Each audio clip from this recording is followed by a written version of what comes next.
Comment la femme samaritaine se représente Jésus? Comment elle le voit? Et comment elle se voit elle-même?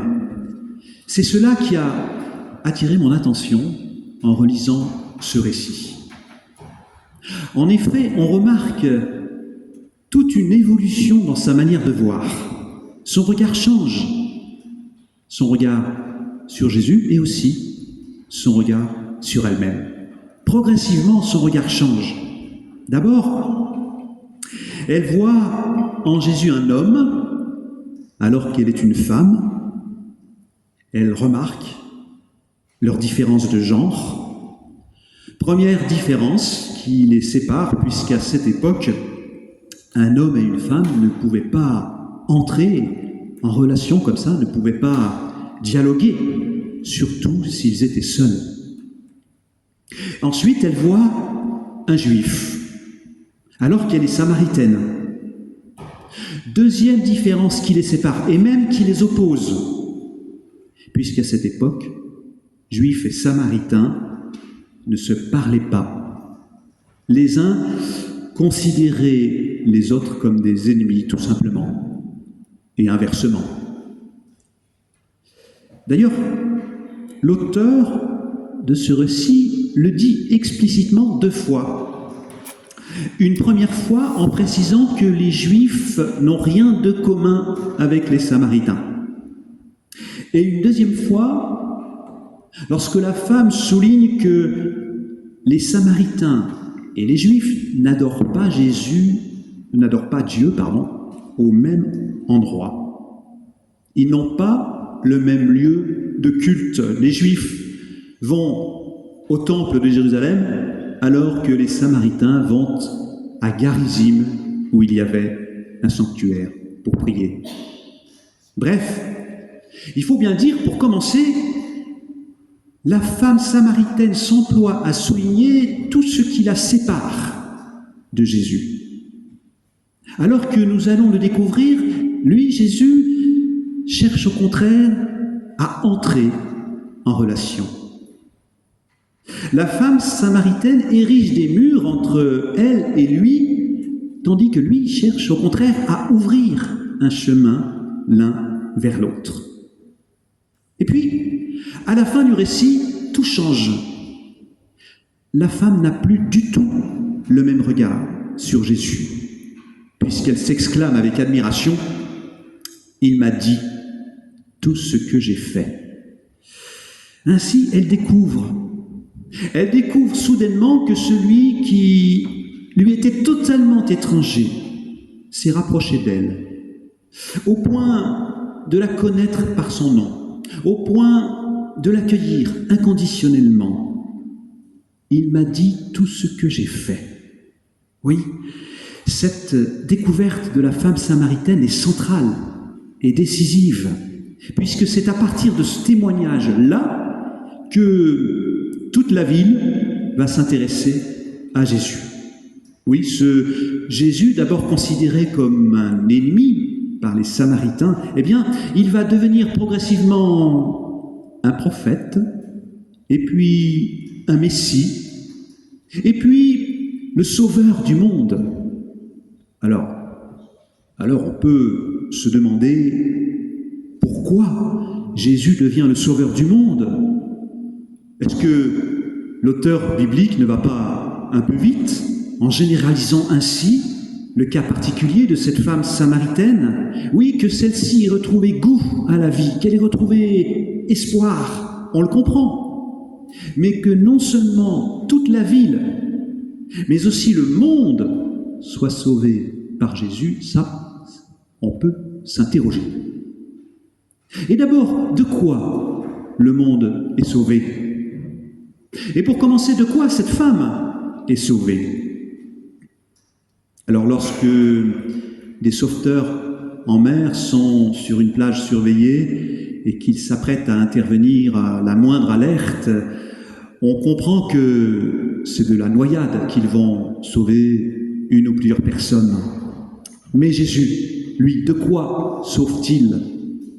De quoi sauve-t-il la femme samaritaine?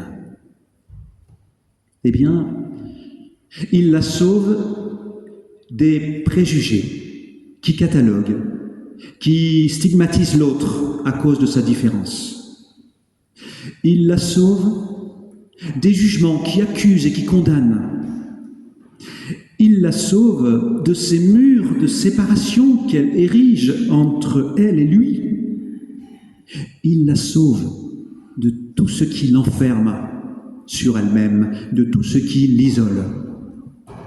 Il la sauve aussi de ces regards qui la méprisent, qui ne la respectent pas, parce qu'elle a eu plusieurs maris et qu'à cette époque, elle passe pour une prostituée.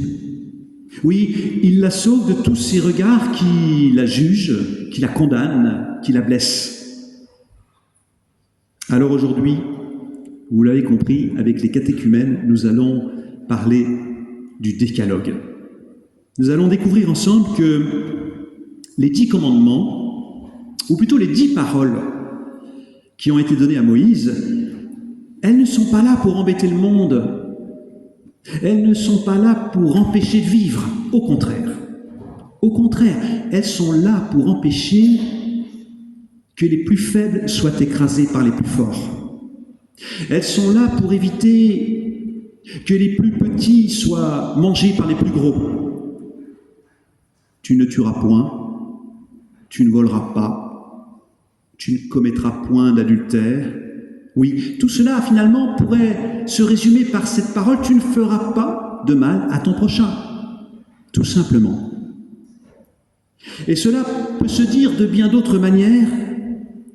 Tu ne feras pas intrusion dans la vie d'autrui, tu ne violeras pas son intimité, tu ne manipuleras pas autrui comme on manipule un objet.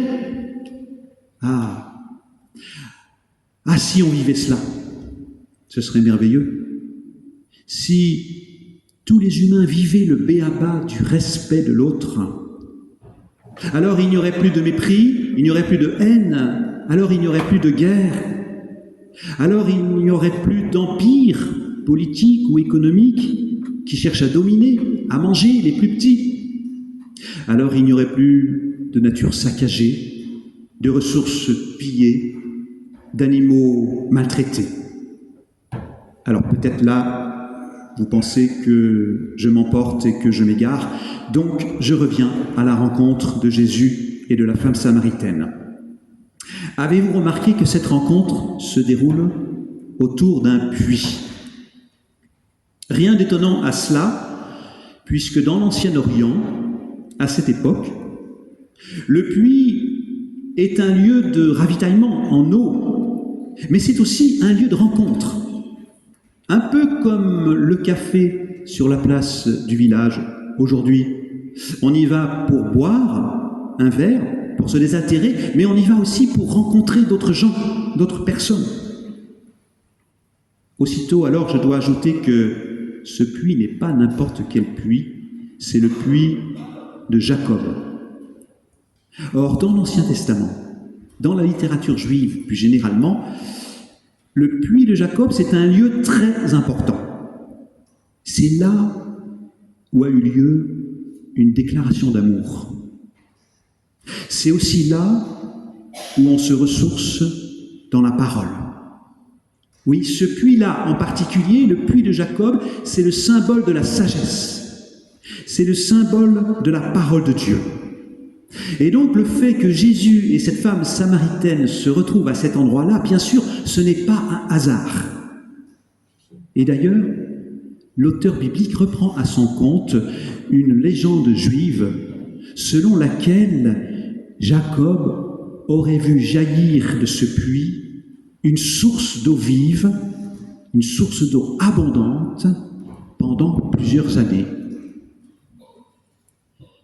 C'est une façon de nous dire que Jésus, il est celui qui incarne pleinement la parole de Dieu, par sa présence, par son attention à chacune et chacun.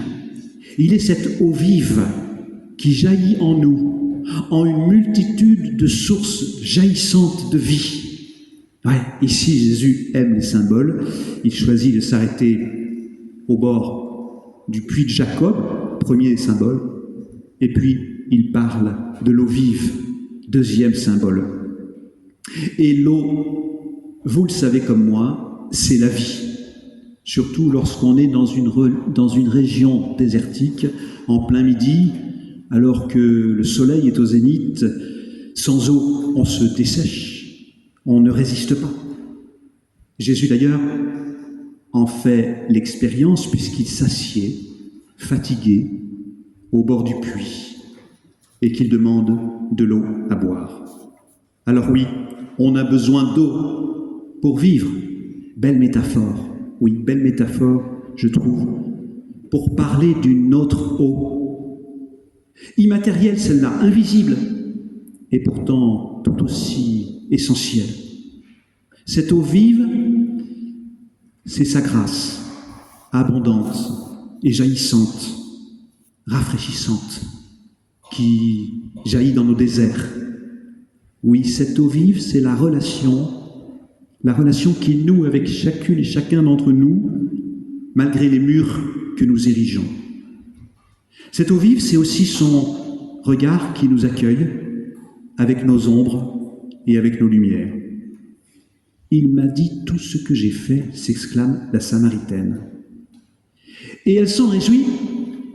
Et si elle s'en réjouit, c'est parce que ce regard qui est posé sur elle est sans jugement. Si elle s'en réjouit, au lieu de s'en plaindre, c'est parce que ce regard n'a rien d'inquisitorial. Au contraire, il l'accueille telle qu'elle est. Et dans ce même évangile, un peu plus loin, Jésus rencontrera une autre femme jugée et même humiliée par des regards masculins.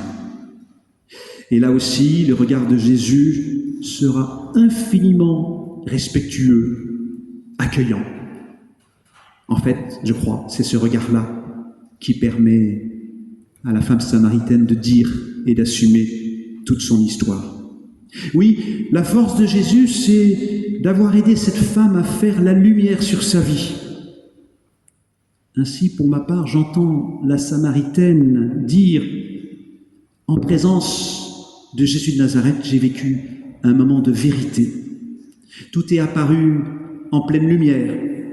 Tout ce qui était enfoui dans l'ombre de mon passé, ces échecs mal assumés, ces erreurs que je ne me pardonne pas, que je ne veux pas avouer, cette culpabilité stagnante au fond de moi, tout cela a ressurgi par sa parole, par sa présence. Tout cela a ressurgi comme l'eau vive a jailli du fond du puits.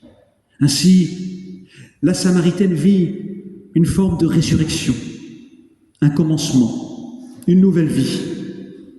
Elle n'a plus honte de ce qu'elle a fait ou de ce qu'elle a été parce qu'elle se s'est accueillie avec ses échecs, ses blessures. C'est comme si Jésus lui avait donné les mots pour dire son histoire en vérité. Sous son regard, elle n'a plus besoin de dissimuler, de cacher. Oui, la force de Jésus, je crois, c'est de transformer nos silences honteux en aveux libérateurs.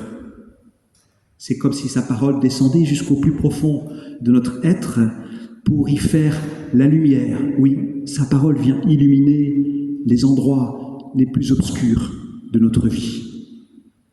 Et c'est pour cela que peut-être nous pouvons dire à la suite de la Samaritaine, il m'a dit tout ce que j'ai fait. Il m'a dit tout ce que j'ai fait. C'est mon sauveur, c'est le sauveur du monde. Autrement dit, c'est lui qui me libère de ce qui m'enferme, de ce qui m'isole, la honte, la culpabilité, le ressentiment, les rancœurs, les jugements que je peux porter sur autrui. Oui, ainsi, à la suite de la Samaritaine, j'ai envie de prier et de dire merci. Merci, Seigneur, parce que tu viens me rencontrer personnellement. Merci parce que tu élargis mon regard, le regard étroit que je porte sur moi ou sur les autres, tu l'ouvres à l'infini de ton amour. Avec la Samaritaine, je ne te vois plus comme un imposteur qui fait intrusion dans ma vie pour me dominer ou me juger, mais je découvre en toi un confident, plein de bienveillance, de respect, un ami qui donne sa vie pour ma vie et la vie de chacun, de chacune. Alors merci pour le puits de nos rencontres et de cette rencontre de ce matin, mais pas seulement, tous les autres. Merci pour ta grâce, qui est comme une eau vive, rafraîchissante et vivifiante. Amen.